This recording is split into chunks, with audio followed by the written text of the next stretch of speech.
Once again, we return to this side of the theatre. Last time, we finished off constructing teams for each of the mainline professors. However, for today, I will be switching things up by making parties for the professors from the spin-off games. I have one quick note before we begin though. If you're curious on how I came about my method, then I highly recommend watching my last two videos on this topic, which you can find either at the top of your screen or in the link down below. That being said, as these characters fall outside of the main series, some of the rules used for the mainline professors may be stretched at certain points.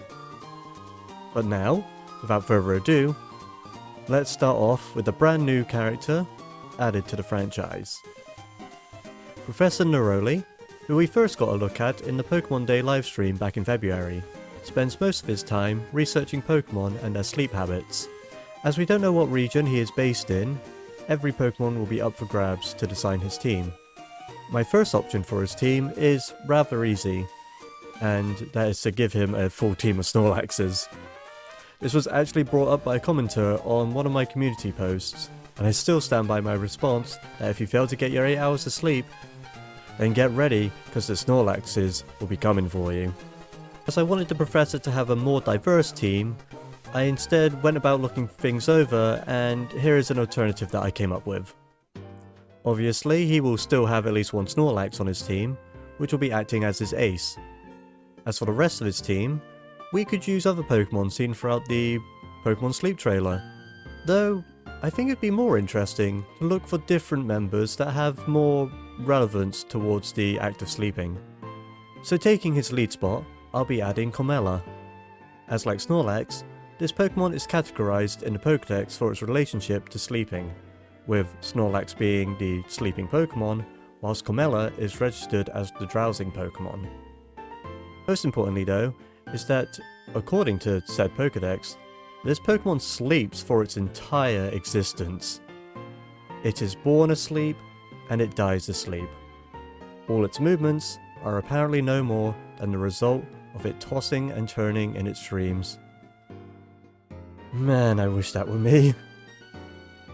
So, clearly a Pokemon that spends every moment out cold would make for a must for Professor Neroli's research.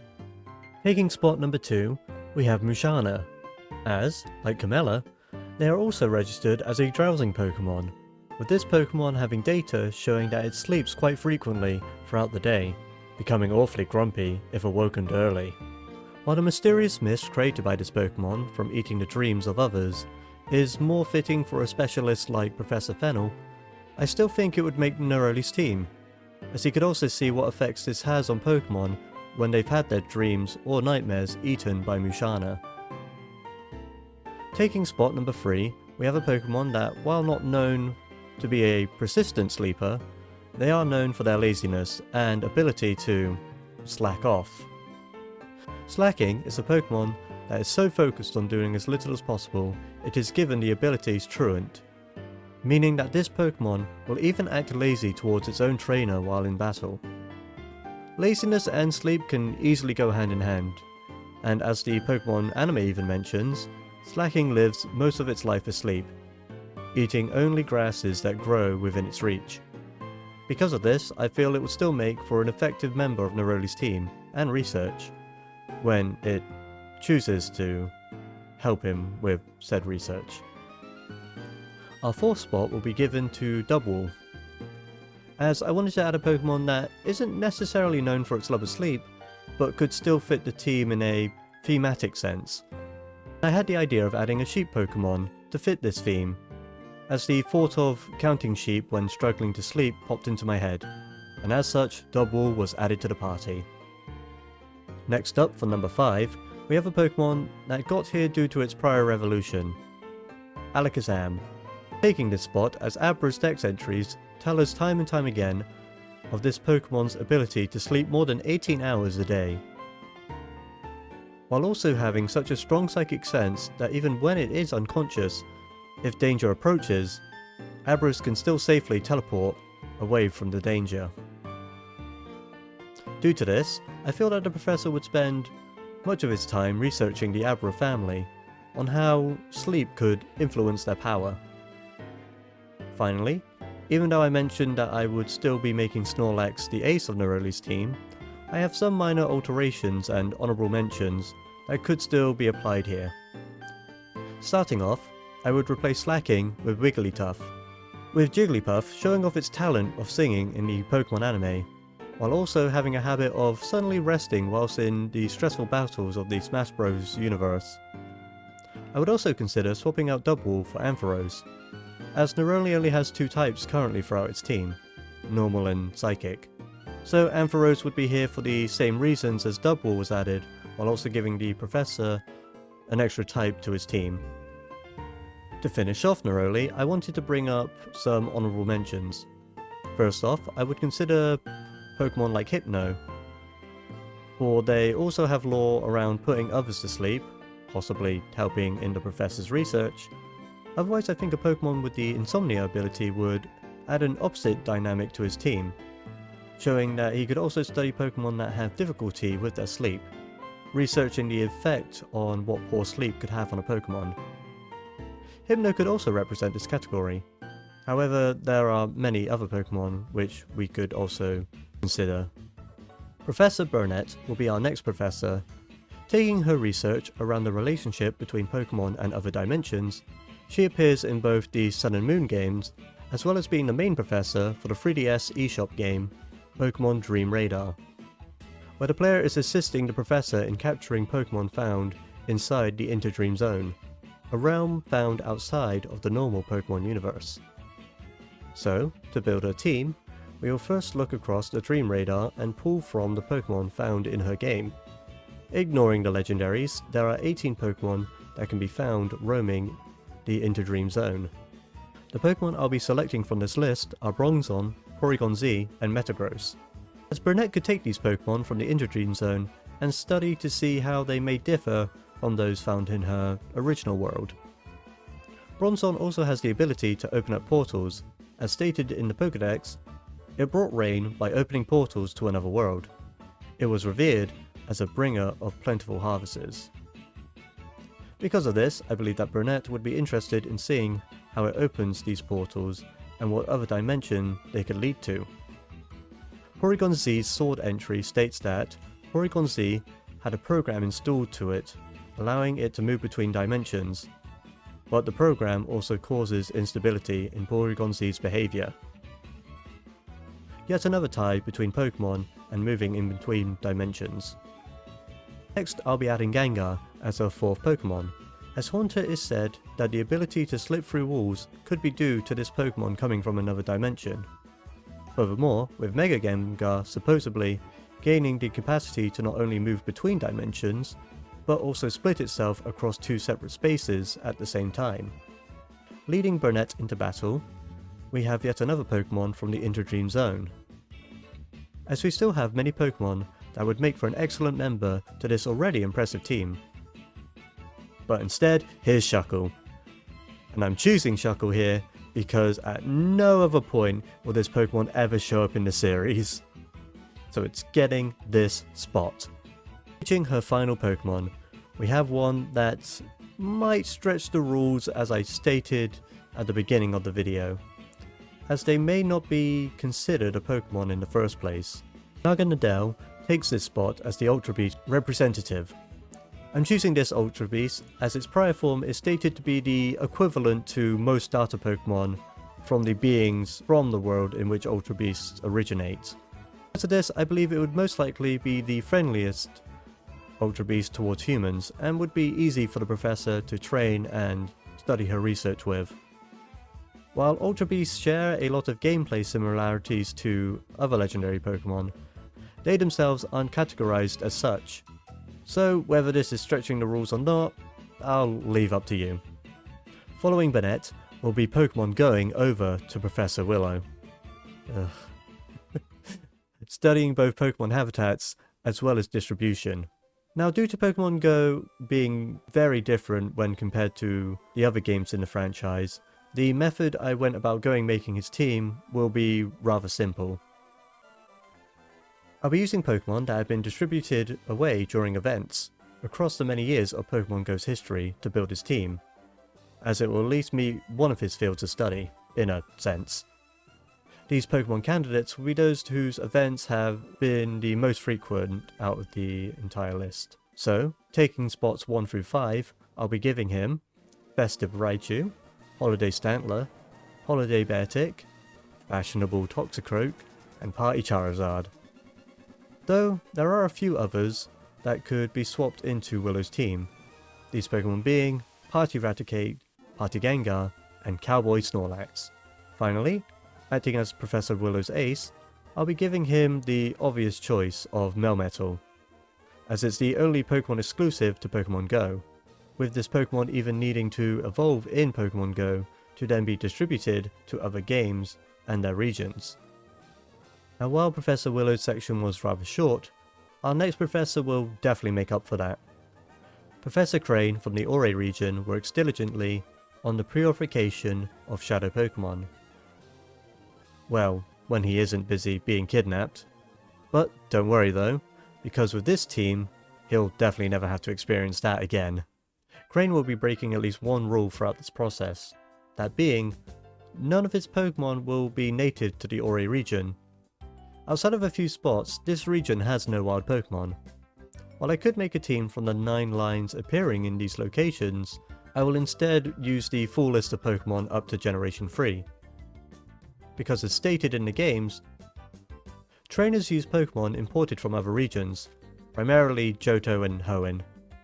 Because of this, I can't see why Krane wouldn't have done the same. So with that settled, let's begin constructing his team. Considering his research focuses around the purification of shadow Pokemon created within the Orre region, I'll be constructing a team that relates to the different methods of purification found within the duology. The first method we'll be looking to use is the cologne case. Using a variety of scented fragrances, the player can massage these Pokemon and bring them one step closer to purification.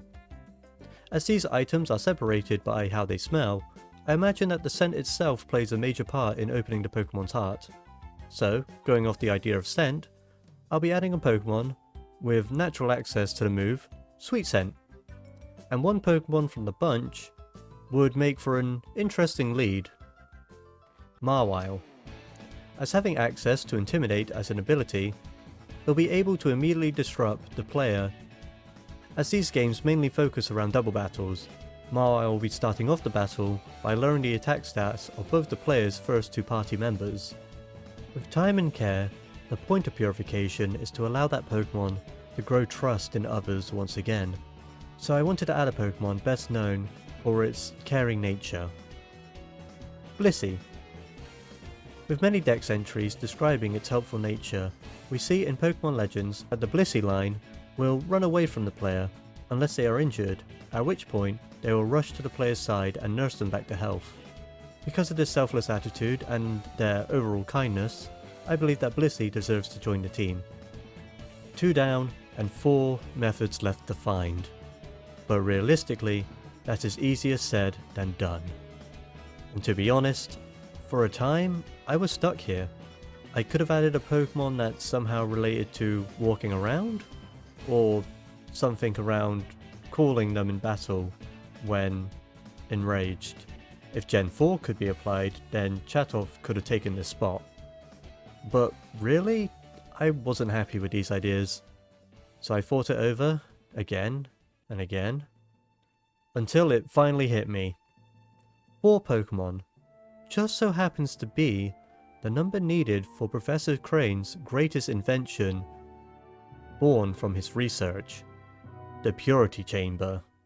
Added to Pokemon XD as a faster way to unlock Shadow Pokemon's hearts, because, thanks to the Professor, the player can now work on purifying 9 Pokemon while going about their own journey. Without going into full details on how this machine works, I will go over the 2 main factors that led me to the conclusion of Krane's team. Factor 1. For the best results, the Shadow Pokemon placed into the center for each set must have a super effective type towards at least one of the 4 Pokemon within the outer ring. For example, if you have a Shadow Pokemon that is Fire type in the center, then 2 Waters, a Normal, and a Grass type in the outer ring, The fire type would have the fastest link with the grass type, a neutral link with the normal type, and finally, the slowest purification link if connected to either water types. Factor 2, again, for the best result which we are looking for, we need the 4 Pokemon in the outer ring, or the circuit, as I'll be calling it throughout the rest of this video, to have at least one super effective type against the next Pokemon in the loop. As an example, Charmander into Bulbasaur, into Squirtle, and then lastly into a Geodude, which then finally loops back to Charmander, would make for a perfect loop. Something else we must take note with the Purity Chamber is how it deals with Pokemon with multiple types. Here is another circuit. Take a moment to think whether you would consider this to be a perfect loop.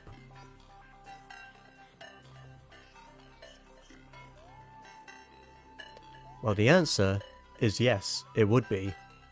If we ignore Claydol's Psychic type, Claydol's Ground type would still hit Weezing as super effective.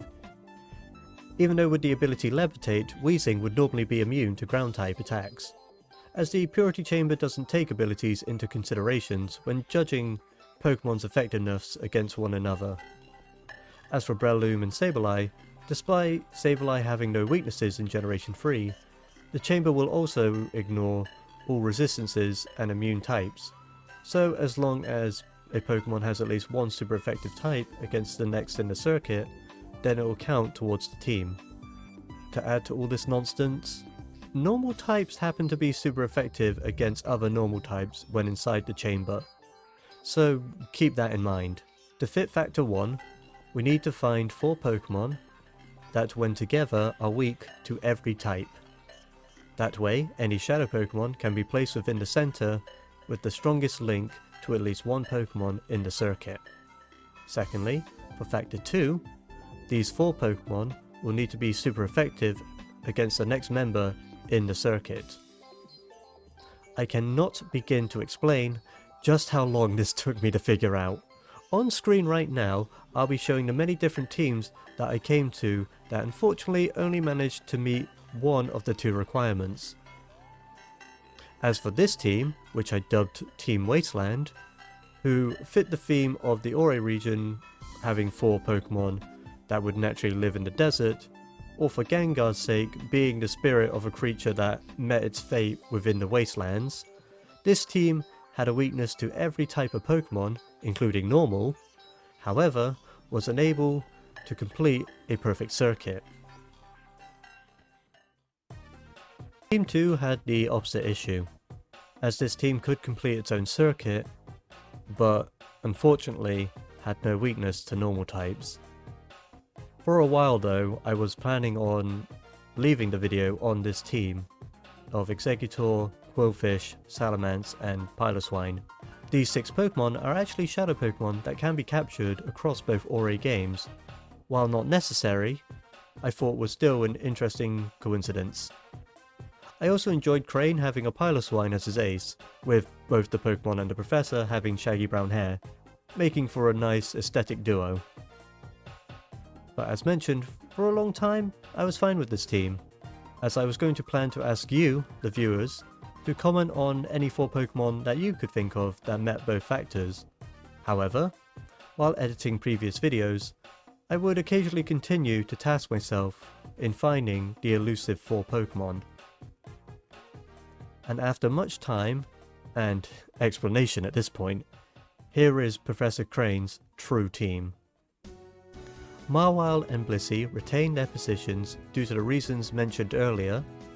As for the perfect Purity Chamber Pokemon, we have Biro, Greydilly, Medicham, and Salamence. On screen, I have for you a visual diagram showing how every type is super effective to at least one type of our 4 party members. So, now the center spot can be occupied by any Shadow Pokemon and receive its fastest purification link. Next on the diagram, you can see the circuit and how it is formed into a perfect loop. And if you're curious as to why I picked Salamence over another Pokemon like Dragonite, I would like to point out the very start of Pokemon XD. where we see that within our protagonist's first battle, he uses a Salamence. Now while this ends up just being a simulation, I thought that surely they would need to model the digital creature from somewhere, which could derive from the original belonging to Professor Krane. This then means that not only is the player surprised to see themselves using a Salamence at the beginning of the game, but also facing the same Salamence as their final opponent. Its Blissey could also be the one found within the same room as the Purity Chamber, continuing to help any Shadow Pokemon that may come through. Finally, I have two minor alterations to his team, as many of the late game trainers in the Orre region use legendary Pokemon. Now while this does break another rule, I feel that it would help make him not underwhelming when compared to other trainers. First off, we have Ho-Ho as his new ace. Still completes the circuit, as well as works as a nice counterpart to the Lugia that the player would have come into contact with throughout their journey, showing that he may have received his Ho-Ho by defeating the 100 trainers atop of Mount Battle, just like another trainer from the Orre region has done. Sadly though, while Ho-Ho does complete the circuit, we no longer have a weakness towards Dragon types, meaning that Factor 1 will no longer apply and his team cannot be valid.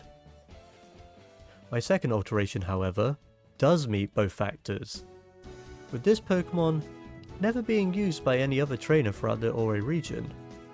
Rayquaza. Having the same type as our Salamence, fitting both factors of the Purity Chamber. However, going back to what I mentioned before, despite the fact that many trainers somehow keep importing legendaries into the Orre region, which might make for an interesting topic in the future, I still prefer the team with Salamence as his ace, as it follows the rule set better for these videos. And with that, we finally reached the end of this multi-part series. Thank you so much for watching. If you have any variations to these teams, then please let me know by leaving a comment below. There are still many professors that I could build teams for. However, unless YouTube seems to favour this in the algorithm, or high demand for this series comes in, then I'll be taking a break from these videos for the future. However, many other gameplay videos, discussion videos, and other styled videos are still in the works. So, if you're interested, please subscribe, as to not miss them. Until next time, thank you for watching, and I hope you enjoyed the show.